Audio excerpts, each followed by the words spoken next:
Em nome do Pai, e do Filho, e do Espírito Santo. Amém. Olá, meus irmãos e minhas irmãs, devotos da Santíssima Virgem. Que a paz de nosso Senhor Jesus Cristo, o amor do Pai e a comunhão do Espírito Santo estejam convosco.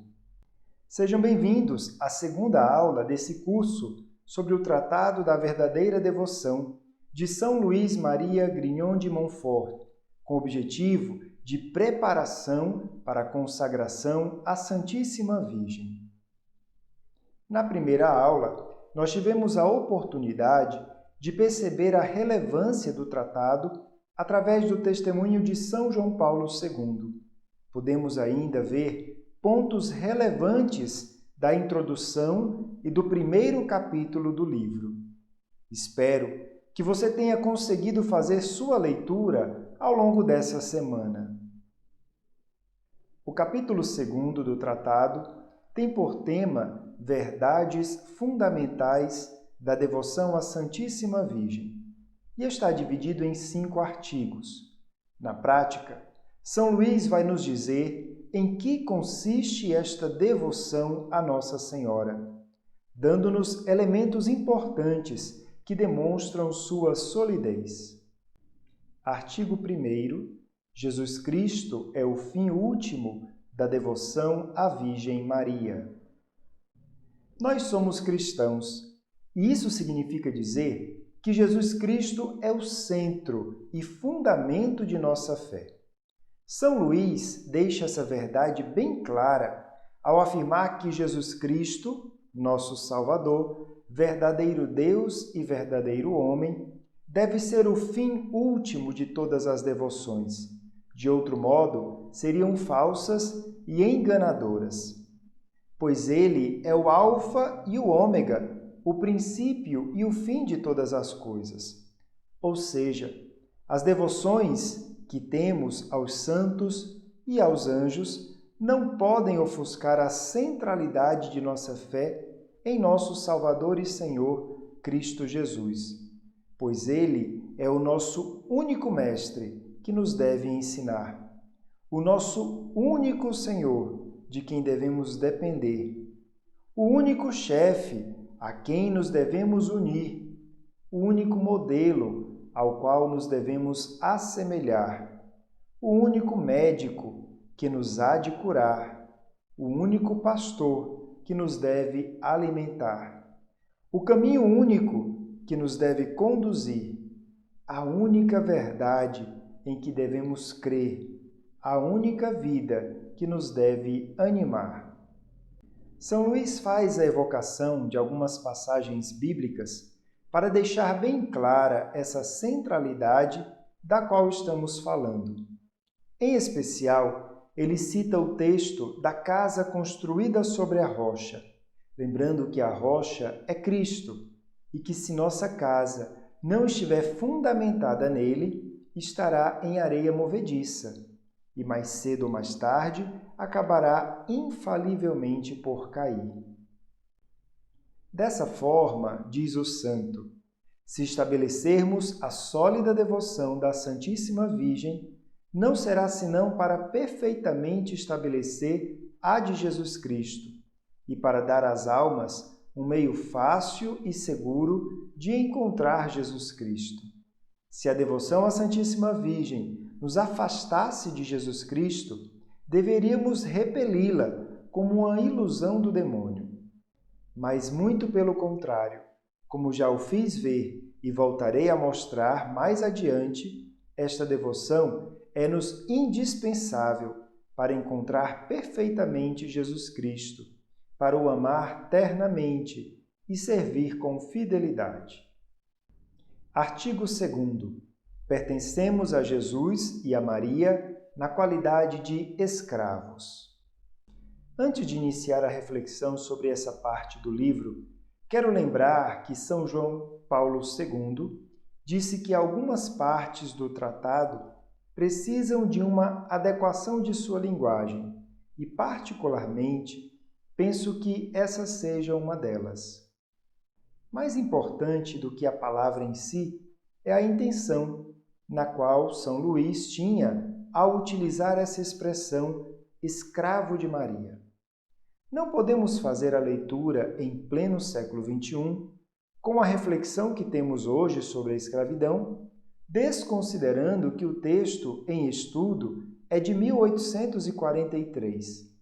Assim, para o santo, ser escravo de Maria, como veremos, significa na prática ser todo de Maria. Mas deixemos que o próprio São Luís nos fale dessa realidade. Neste mundo, há duas maneiras de pertencer a outra pessoa e de depender da sua autoridade: a simples servidão e a escravidão, que fazem de um homem, respectivamente, um servo ou um escravo.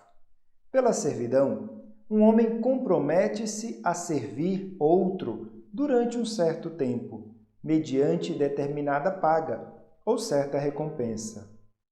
Pela escravidão, um homem depende inteiramente de outro por toda a vida e deve servir o seu senhor sem pretender paga nem recompensa alguma. Continua o santo.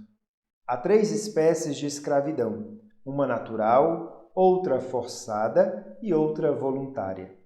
Todas as criaturas são escravas de Deus da primeira forma. Ao Senhor pertence a terra e tudo o que nela está contido, diz o Salmo 23. Os demônios pertencem à segunda categoria, os justos e os santos à terceira. A escravidão voluntária é mais perfeita e mais gloriosa para Deus, que olha ao coração, que pede o coração, que se chama o Deus dos corações ou da vontade amorosa. Por esta escravidão, de fato, escolhe-se Deus e o seu serviço, acima de todas as coisas, ainda mesmo que a natureza não obrigasse a isso. E para não ficar sombra de dúvidas, diz ainda São Luís: o servo pode deixar o Senhor quando quiser, ou pelo menos quando tiver expirado o tempo do serviço. Mas o escravo não tem o direito de fazer isso. E para que sua explicação não fique só na teoria, ele nos recorda que o próprio Jesus tomou a forma de escravo por amor a nós, como está descrito em Filipenses 2, versículo 7, que diz o seguinte: despojou-se, assumindo a forma de escravo e tornando-se semelhante ao ser humano. Cita ainda o exemplo da Santíssima Virgem, que se disse a serva, a escrava do Senhor no momento da Anunciação. Ou ainda o apóstolo Paulo, que se auto-intitula o servo de Cristo. Devemos concluir do que Jesus Cristo é para nós, que não somos nossos, mas inteiramente dele, como seus membros e escravos, comprados pelo preço infinitamente caro de todo o seu sangue. Posto isto, digo que devemos ser de Jesus Cristo e servi-lo, não só como servos, mas como escravos amorosos. Estes, por efeito de um grande amor, entregam-se e dão-se ao seu serviço na qualidade de escravos, só pela honra de lhe pertencer. Por fim, São Luís deixa claro que essa explicação sobre a escravidão tanto se aplica a Jesus quanto à Santíssima Virgem, pois Jesus Cristo escolheu-a por companheira indissolúvel da sua vida, da sua morte, da sua glória e poder no céu e na terra. Por isso, e por graça, deu-lhe, em relação à sua majestade, todos os mesmos direitos e privilégios que ele possui por natureza. Deste modo, segundo este ensinamento, têm ambos os mesmos súditos, servos e escravos, visto que os dois não têm senão uma só vontade e um só poder. Podemos, portanto, segundo o parecer dos santos e de vários homens ilustres, dizer-nos e fazer-nos escravos amorosos da Santíssima Virgem, para deste modo sermos mais perfeitamente escravos de Jesus Cristo. Artigo 3º. Devemos esvaziar-nos do que há de mal em nós. Nossa natureza vem de Deus, é boa em si, mas fomos manchados pelo pecado original e trazemos dentro de nós esse desejo do pecado que chamamos de concupiscência. Assim, todas as nossas ações, mesmo as mais virtuosas, estão sujeitas a esse filtro de sujeira que há em nós. Por isso, São Luís afirma que para se alcançar a perfeição ou a santidade de vida, é de suma importância nos esvaziarmos do que há de mal em nós. Assim, ele nos dá um itinerário do que devemos fazer para nos esvaziarmos de nós mesmos. Em primeiro lugar, conhecer bem, pela luz do Espírito Santo, o nosso fundo mal, a nossa incapacidade para qualquer bem útil à salvação, a nossa fraqueza em todas as coisas, a nossa permanente inconstância, a nossa indignidade de toda graça, a nossa iniquidade em toda parte. Em segundo lugar, para nos despojar de nós mesmos, é preciso morrer todos os dias. Isto quer dizer que é preciso renunciar às operações das potências da nossa alma e dos sentidos do nosso corpo. Ou seja, temos de ver como se não víssemos, de ouvir como se não ouvíssemos, de nos servir das coisas deste mundo como se delas não nos servíssemos. Assim, entendemos Jesus ao dizer no Evangelho de João, capítulo 12, se o grão de trigo cai na terra e não morre, permanece só um grão de trigo e não produz fruto. Em terceiro lugar, é preciso escolher dentre todas as devoções à Santíssima Virgem aquela que nos leva mais a esta morte para nós próprios, porque é esta a melhor e a mais santificante. Não se julgue de fato que tudo que brilha é ouro, tudo que é doce é mel, e tudo que é fácil e praticado pela maior parte das pessoas é o mais santificante. Artigo 4º. Temos necessidade de um mediador, junto ao mediador mesmo, que é Jesus Cristo.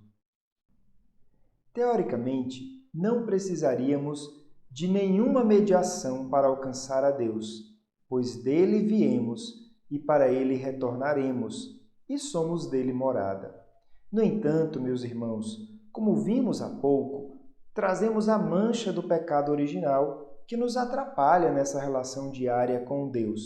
Por isso, São Luís vai afirmar a importância e até mesmo a necessidade de uma mediação entre nós e Deus.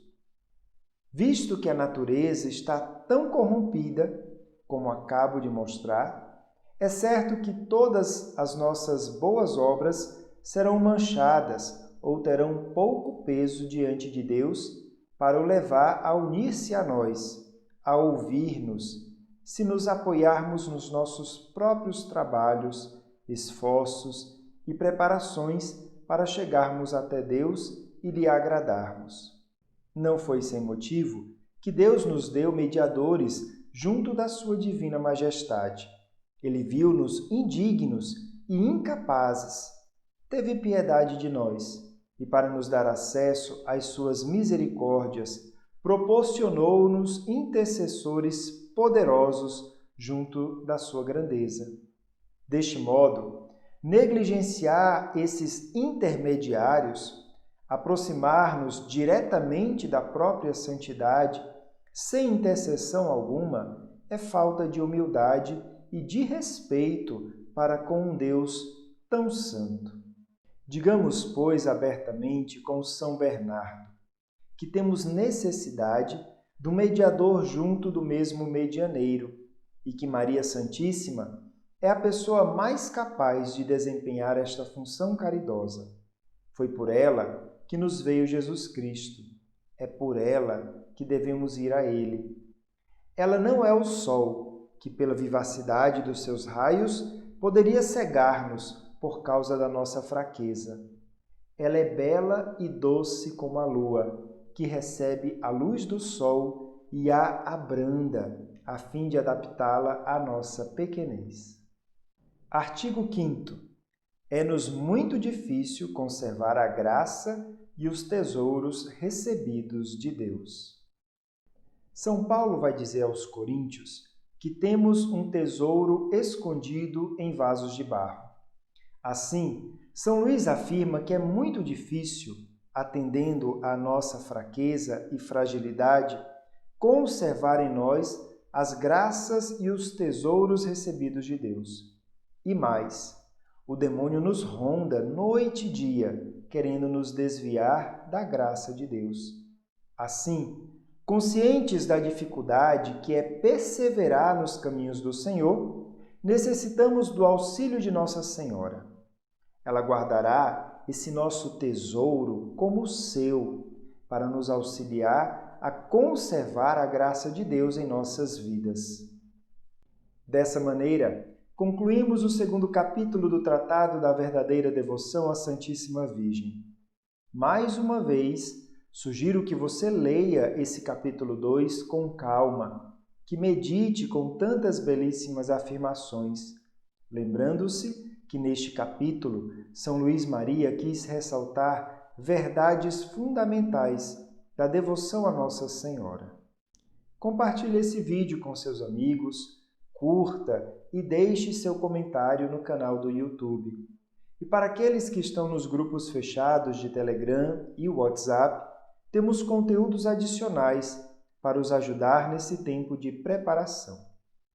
Que pela intercessão da Santíssima Virgem abençoe-vos o Deus Todo-Poderoso, Pai e Filho e Espírito Santo. Amém.